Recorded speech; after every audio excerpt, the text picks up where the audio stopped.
Bonjour à tous et bienvenue sur mon tutoriel Protéger efficacement vos disques durs des attaques virales. Alors il m'est arrivé une fois d'attraper un virus sur mon PC. Je préfère vous dire que je n'étais pas content du tout parce qu'il m'a endommagé tous les fichiers que j'avais sur tous les disques durs. Je n'ai jamais pu récupérer tout ce travail. Donc maintenant je vais parler de ma configuration matérielle. À l'intérieur j'ai deux disques durs où j'ai tous mes fichiers de travaux. À l'extérieur, ici en façade, j'ai deux racks amovibles. J'en ai un qui me sert. Ces racks amovibles sont communément appelés des hot swap. Alors H-O-T, plus loin S-W-A-P, hot swap.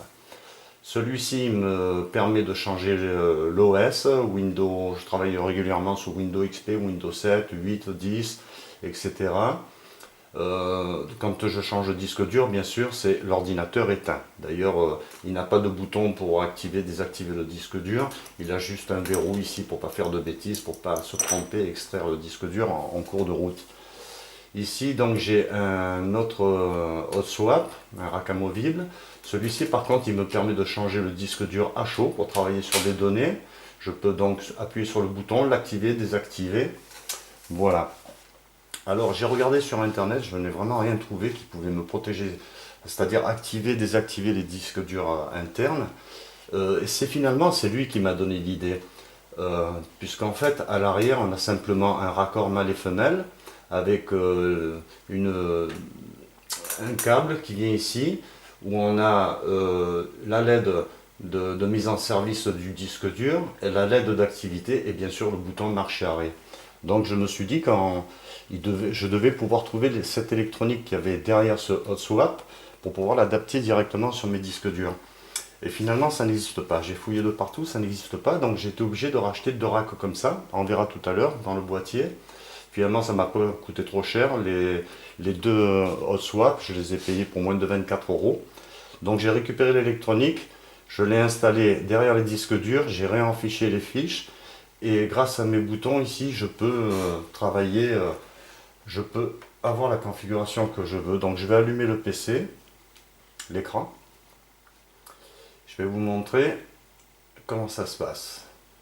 Donc moi je me suis fait une petite platine là, toute sympa, en plexiglas. Et à l'intérieur une petite électronique aussi qui me donne une petite interface conviviale avec plusieurs manipulations sur les deux mêmes boutons pour les disques durs.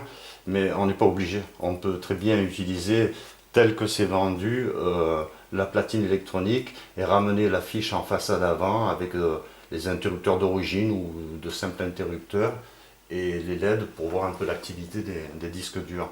Donc là par exemple, lorsque je démarre le PC, si je ne veux pas que mes disques durs internes s'activent, il me suffit de rester appuyé pendant le démarrage sur le premier bouton en bas.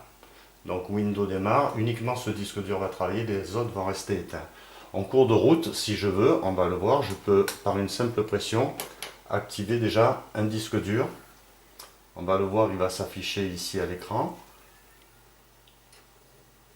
On va le laisser faire. Voilà, alors l'idéal, il faut savoir que pour ces hot swap, il faut impérativement que les drives de votre carte mère soient mis à jour. Si vous gardez les drives d'origine qu'il y a sur les CD-ROM, il se peut que finalement ils ne reconnaissent pas l'activité de ce disque dur et qu'ils n'apparaissent jamais. Moi pour ma part, c'est une carte mère Asus, la P8P67M, et j'ai téléchargé les derniers drives de Intel Rapid Storage. C'est ce qui m'a permis, parce qu'au début j'avais des problèmes, je ne comprenais pas, et en fait tout venait de là. Donc vous voyez là j'ai activé un disque dur, je peux activer le deuxième qui va s'afficher. Alors en plus, à savoir qu'au redémarrage, si j'éteins mon PC et que je redémarre plus tard, il va en mémoire, au démarrage, il va garder en mémoire la position, la configuration des disques durs telle qu'elle était. Donc là, j'ai le deuxième disque dur qui s'est mis en service. Si j'ai besoin, en cas d'urgence ou de quoi que ce soit, je reste appuyé sur le bouton en bas. Là, j'éteins les deux disques durs.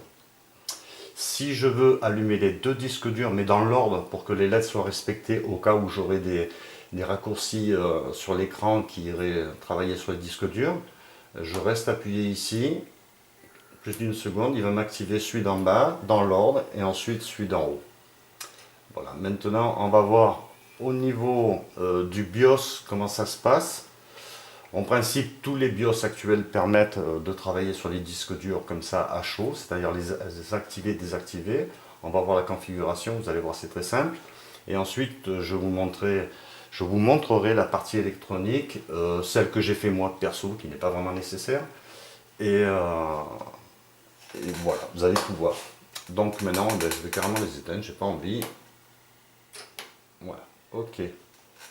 Allez, on voit ça. Alors ici, au redémarrage, on va aller sous le BIOS de ma carte mère.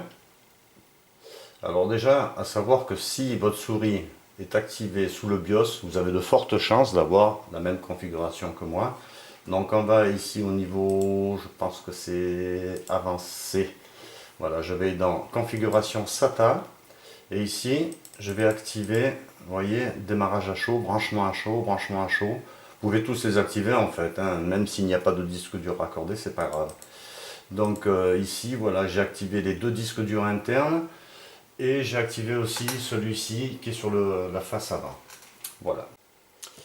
Alors le hot swap, le voici. Donc il a fallu que j'en achète deux puisque la carte qui se situe à l'arrière du hot swap, là, celle qui me permet de faire fonctionner mon système, ne se vend pas toute seule. Donc j'ai été obligé d'acheter pour les deux disques durs deux hot swap supplémentaires.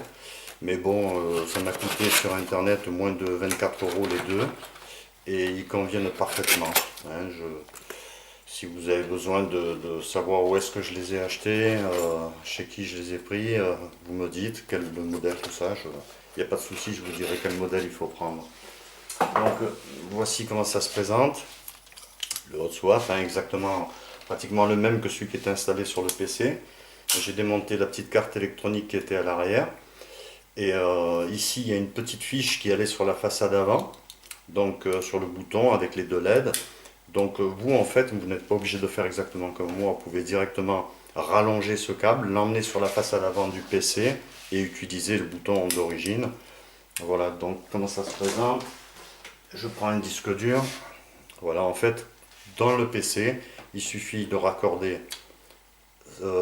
cette petite carte derrière le disque dur, la petite fiche qui va sur la façade avant du PC, de remettre la nappe SATA et l'alimentation ici, et c'est fini. Voilà, on peut piloter, donc activer ou désactiver le disque dur à partir de l'extérieur du PC, sur la façade avant ou quoi que ce soit.